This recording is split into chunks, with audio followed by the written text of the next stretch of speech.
Hello दोस्तों, Sharda channel में आपका स्वागत है। मैं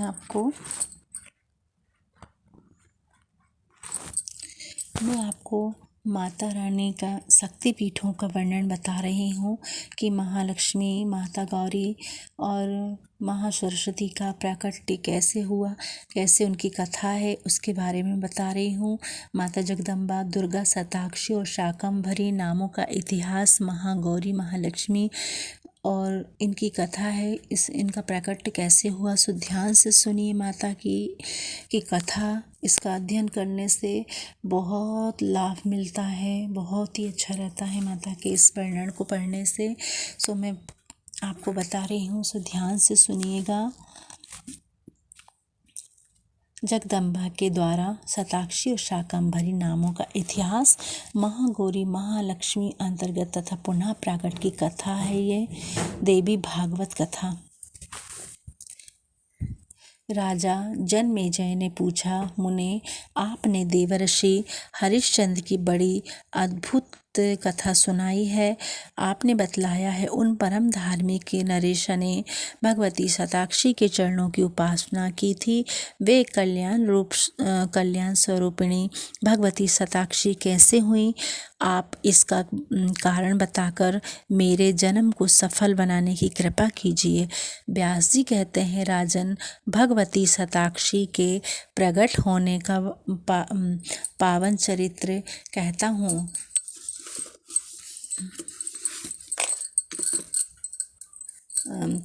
सो ध्यान से सुनो। तुम भगवती के परम उपासक हो, अतः मेरी जानकारी में कोई भी ऐसी कथा नहीं है जो मैंने तुम्हें नहीं सुनाई जा सके। प्राचीन समय की बात है कि दुर्गम नाम का एक महान दैत्य था। उसकी आकृति अत्यंत भयंकर थी। हिरण्याक्ष के वंश में उसका जन्म हुआ था। उस महानीच दानव के पिता राजा रुरु थे। देवताओं का बल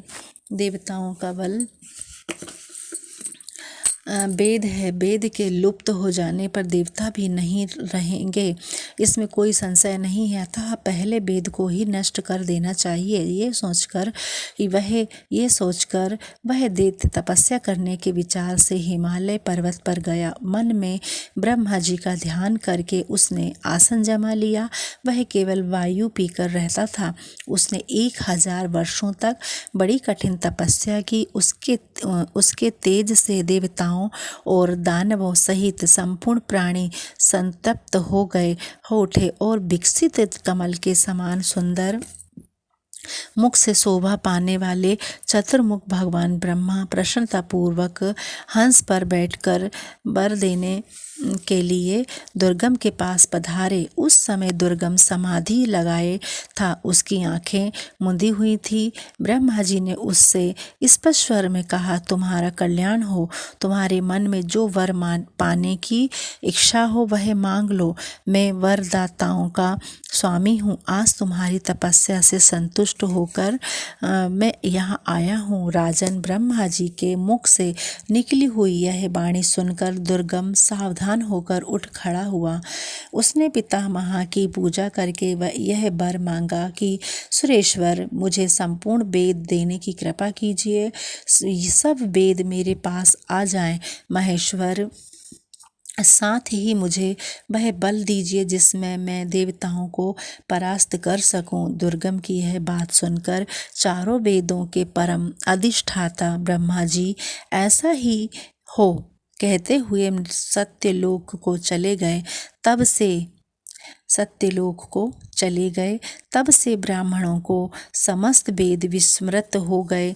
स्नान, संध्या, नित्य होम, श्राद्ध, यज्ञ और जप आदि वैदिक क्रियाएं नष्ट हो गईं। सारे भूमंडल में भीषण हाहाकार मच गया।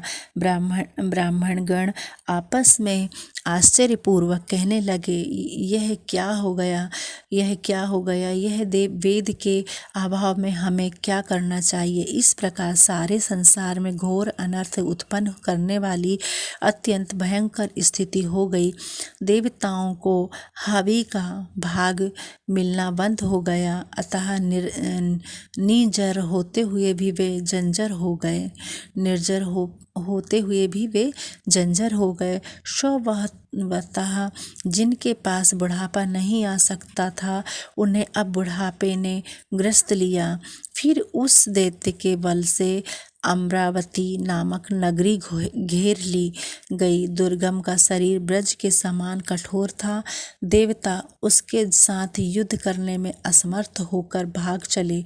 पर्वत की कंदराओं और शिखरों पर पर्वतों की कंदराओं और शिखरों पर जहाँ कहीं भी स्थान मिला, वहीं रहकर वे पराशक्ति भगवती जहाँ कहीं भी स्थान मिला वहीं रहकर वे पराशक्ति भगवती जगदम्बा का ध्यान करते हुए समय बिताने लगे।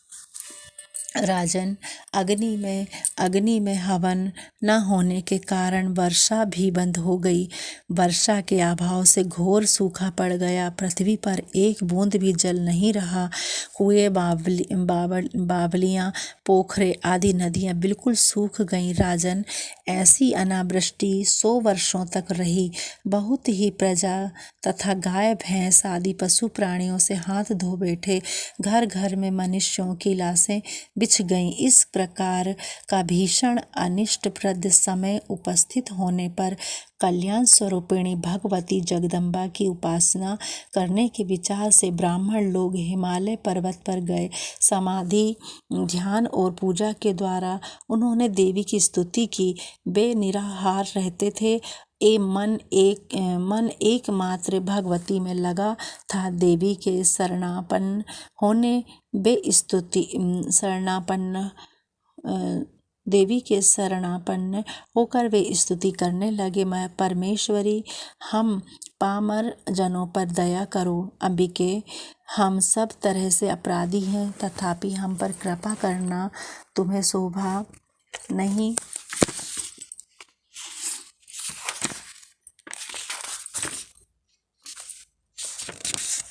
नहीं देता। सबके भीतर निवास करने वाली देवेश्वरी, तुम्हारी प्रेरणा के अनुसार ही वह दुष्ट दैत्य सब कुछ करता है, अन्यथा वह कर ही क्या सकता था। पर महेश्वरी, तुम बारंबार क्या देख रही हो? तुम जैसा चाहो वैसा ही करने में पूर्ण सामर्थ हो। महेशानी, घोर संकट उपस्थित है, तुम इससे हमारा उद्धार करो। अंबिके, जीवन के अभाव में हमारी स्थिति कैसे रह सकती है? अनंत कोटि ब्रह्मांड पर शासन करने वाली महेश्वरी जगदम्बिके, प्रसन्न हो जाओ, हम तुम्हें प्रणाम करते हैं। तुम प्रसन्न हो जाओ, हम तुम्हें प्रणाम करते हैं। कूटस्थ रूपा, चिदूपा, वेदा तथा भुवनेशी, तुम्हें बारंबार नमस्कार है। संपूर्ण अगम शास्त्र नीति वाक्यों से जिनका संकेत करते हैं, उन सर्वकार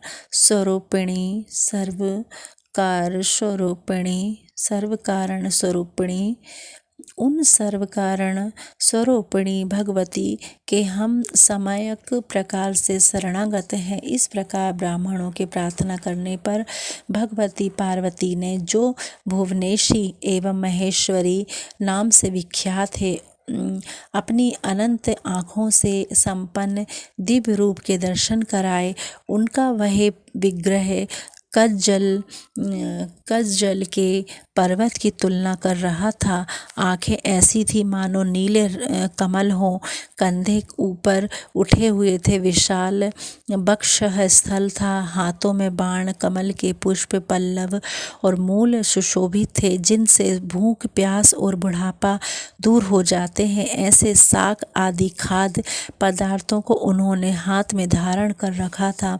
अनंतः रस वाले फल कमल भी हाथ में लिए थे।